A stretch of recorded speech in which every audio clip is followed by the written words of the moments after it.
adab berdoa yang telah dikerjakan oleh seluruh nabi dan rasul itu selalu menghadirkan kalimat di dalam doa itu untuk memohon kepada Allah supaya amalan itu bisa diterima oleh Allah Subhanahu wa Ta'ala. Jadi kalau Anda baca dalam Al-Quran, Anda urutkan satu persatu sampai dengan ke atasnya, sampai nabi yang paling tinggi itu senantiasa ketika selesai beramal mereka bermohon kepada Allah sebelum minta doa yang lain, ya, sebelum minta yang lain-lainnya, maka diantara doanya memohon kepada Allah, ya Allah mohon terima amalan saya. Jadi ada sifat malu, takut ya minta sesuatu yang lain tapi amalan yang baru dikerjakan belum diterima. Ya bagaimana Anda bisa, maaf ya, minta sesuatu yang lain sementara pekerjaan yang pokoknya aja belum tentu jelas penerimaannya. Misal saya ilustrasikan begini, Anda bekerja misalnya, bekerja di satu perusahaan, jam kerja jam 8, pulang jam 4, itu yang pokok. Kalau lembur tambahkan, bisa setengah malam atau sampai berakhir malam.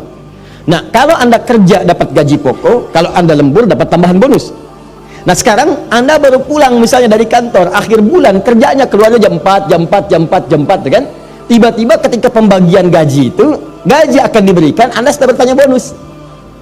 Pak, mohon maaf nih, bulan ini ada bonusnya nggak? Sementara Anda sendiri belum tahu bagaimana evaluasi pekerjaan Anda itu. Apakah pekerjaan Anda baik, kan? Apakah pekerjaan Anda sesuai dengan target? Apakah pekerjaan Anda sesuai dengan kualifikasi yang ada di perusahaan itu? Bagaimana Anda bisa berkata dengan ringan, mana bonusnya? Sementara pekerjaan Anda yang pokok belum ditunaikan dengan sempurna. Kecuali ketika Anda bertanya begini, Pak, maaf, bagaimana kualitas pekerjaan saya selama ini? Kalau kira-kira kurang, silahkan Pak berikan masukan supaya saya tingkatkan. Saya ingin lebih bersemangat untuk bekerja di sini supaya mengangkat marwah perusahaan ini dan mencapai target bahkan melebihi target yang telah ditetapkan. Kira-kira kalau bahasa ini keluar, pimpinan mendengar itu senang atau tidak? Senang. Anda nggak minta bonus pun, kalau pimpinan sudah senang akan diberikan. Dan Anda dalam pantauan yang baik. Bahkan karir Anda dibimbing, keluarga Anda diperhatikan. Ya, jadi cukup Anda pikirkan kualitas pekerjaan Anda, maka yang lain akan menyusul dalam nilai-nilai kebaikan. Demikianlah kalau cara berpikir seperti ini dibawa dalam nilai ibadah, maka para nabi mencontohkan kepada kita adab dalam berdoa bermohon kepada Allah pasca amalan ini. Jangan minta-minta yang lain dulu, minta dulu yang baru dikerjakan diterima oleh Allah. Kalau itu sudah diterima, maka yang lain gampang datangnya. Karena kaidahnya ada di Quran surah 5 ayat 35, paling kanan sebelah bawah di mushaf. Quran surah 5 ayat 35. Bismillah. Ini nyambung ke Quran surah ke-5 Al-Maidah ayat 35. Perhatikan ayat ini rumus ya. Kalau teman-teman sedang kira-kira ada persoalan yang sama dengan isyarat di ayat ini, cepat kerjakan amalannya. Oke? Perhatikan kalimatnya. Kata Allah, ya ayyuhalladzina amanu taqullah wabtaghu ilaihil wasilah. Hai orang-orang beriman, coba kamu tingkatkan takwamu kepada Allah. Naikkan takwamu dan gunakan takwa itu sebagai wasilah untuk memohon. Ya, bahasa singkatnya begini, kalau Anda punya kebutuhan, Anda punya kesulitan, Anda punya problem, Anda punya keinginan, maka kalau ingin cepat mendapatkan jawaban dari semua itu, maka cara pertamanya nggak banyak biayanya, nggak butuh tenaga melimpah. Kata Allah, cukup tingkatkan takwa. Takwa disebutkan 115 kali dalam Al-Quran. Di 115 ini, itu sifatnya selalu amalan, amal soleh. Misal, sholat bagian dari takwa. Karena itu orang sholat disebut orang takwa. Dzalikal kitabu la raiba fi hudal lil muttaqin. Siapa muttaqin orang takwa ini? Ayat 3-nya. Alladzina yu'minuna bil ghaib wa yuqimunas infak, bagian dari takwa. Quran surah ke-3 ayat 133 sampai 134. Wasari'u ila maghfiratin min rabbikum wa jannatin arduhas samawati wal ardu uiddat lil muttaqin. Segera berintrospeksi diri, saya siapkan surga untuk seluas langit dan bumi, aku siapkan untuk orang takwa. Siapa orang takwa itu? Ayat 134-nya, alladzina yunfiquna fis sarai wad dharra. Orang-orang yang gemar berinfak. Jadi dia sehari itu punya program infak, walaupun banyak atau sedikit. Jadi dari pekerjaan dia itu ada orang yang bekerja mengumpulkan dunia, ada orang bekerja mengumpulkan akhirat. Itu luar biasa. Saya pengen kerja dari pekerjaan ini saya targetkan infak. Dalam sebulan saya pengen infak misalnya, maaf, ada yang 300.000 rupiah. 300.000 dibagi 30. Ya, 300.000 dibagi 30. Maka dalam sehari dia keluarkan misalnya 10.000. Dia pergi ke masjid A, dia sampaikan di situ. Dia pergi ke anak yatim, dia titipkan di situ. Dia pergi ke orang-orang butuhkan, dia sampaikan ke situ. Dia punya target. Dan bahkan dalam keadaan tidak punya pun dia berusaha.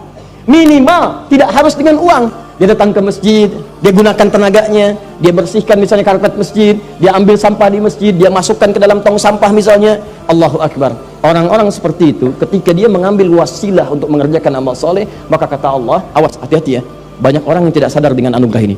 Kata Allah, dia diperkenankan oleh Allah untuk menjadikan amal itu sebagai wasilah bermohon kepada Allah, dan itu cara paling cepat mengabulkan doa. Jadi kalau anda punya kebutuhan atau persoalan, kerjakan dulu amal soleh.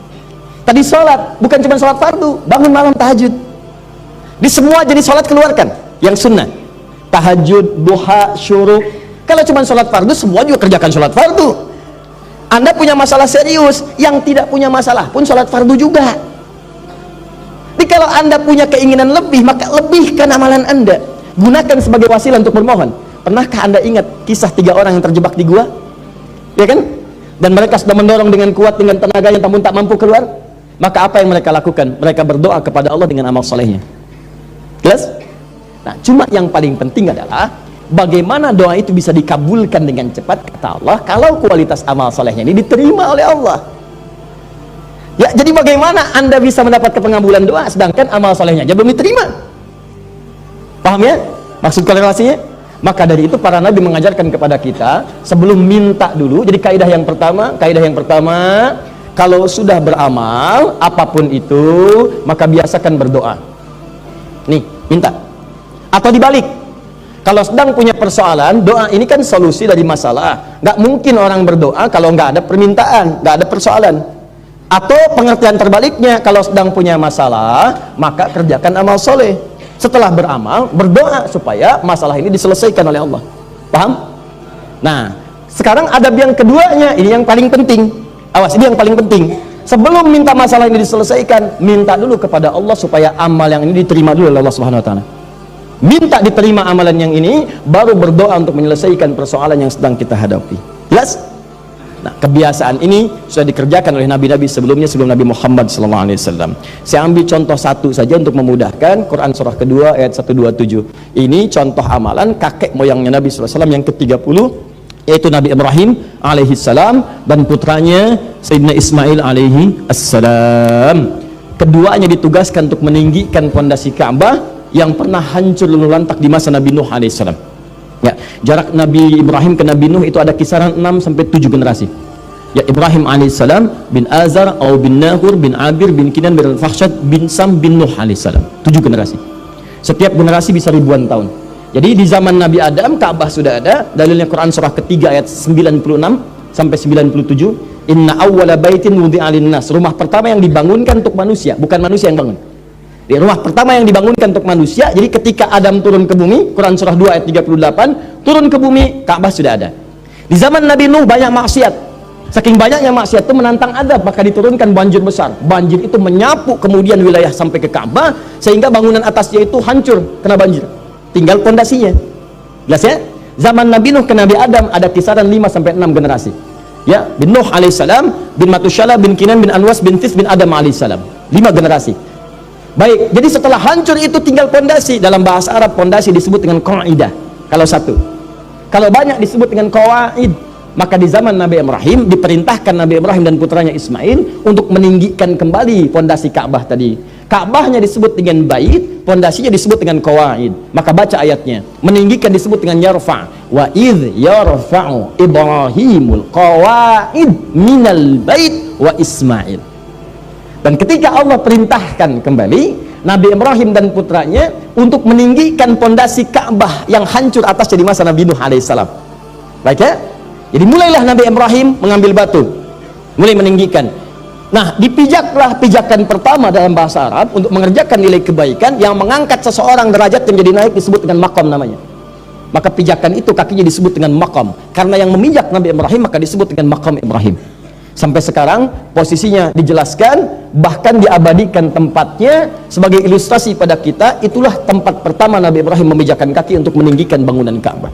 Jadi kalau ini Ka'bahnya misalnya, insya Allah yang belum umrah atau haji disegerakan, insya Allah ya, ya berikhtiar dengan baik ya. Ini Hajar Aswad, Ya.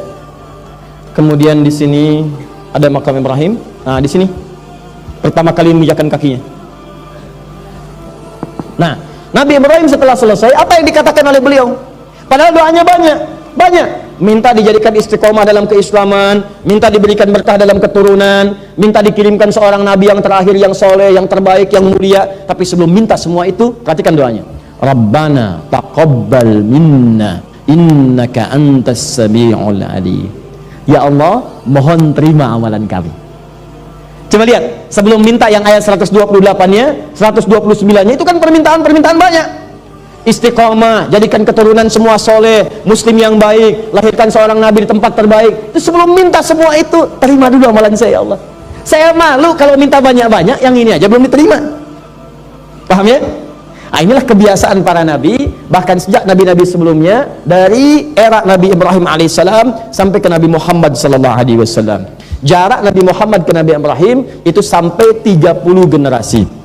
Ya, Muhammad sallallahu alaihi wasallam bin Abdullah bin Abdul Muttalib bin Hashim bin Abdul Manaf bin Qusay bin Murrah bin Kilab bin Ka'ab bin Ghalib bin Figir bin Malik bin Nadar bin Kinana bin Khuzaimah bin Mudrika bin Ilyas bin Nizar bin Mudar bin Ma'ab bin Adnan bin Addi bin Adri bin Muqawwam bin Nahur bin Tarikh bin Ya'rub bin Yasjub bin Nabit bin Ismail alaihissalam bin Ibrahim alaihissalam. 30 generasi. Ulangi. Baik kan? Nah, jadi semua nabi sampai dengan ke atas itu mempraktekkan ini. Maksud saya, kalau semua nabi sudah mengajarkan manhaj, pola, cara, maka kita ikuti. Nabi aja mengamalkan, masa kita enggak? Paham ya? Nah, jadi kalau saya tanya, kalau sedang punya masalah, mengerjakan apa? Amal soleh. Siap ya? Itu yang bayangkan itu. Amal soleh itu banyak. Baca Quran, amal soleh. Ya, lihat peluang yang enggak harus semua yang tadi, sholat, infak, tidak. Antum sedang di kereta misalnya kan, wah ada masalah nih, datang WA ada masalah, infak ke semua orang di kereta. Tidak, buka mushaf, baca Quran, jelas ya, sesuai dengan kondisinya. Bisa infak, bisa salat, bisa tilawah, bisa doa, bisa zikir. Setelah zikir itu mohonlah kepada Allah. Paham?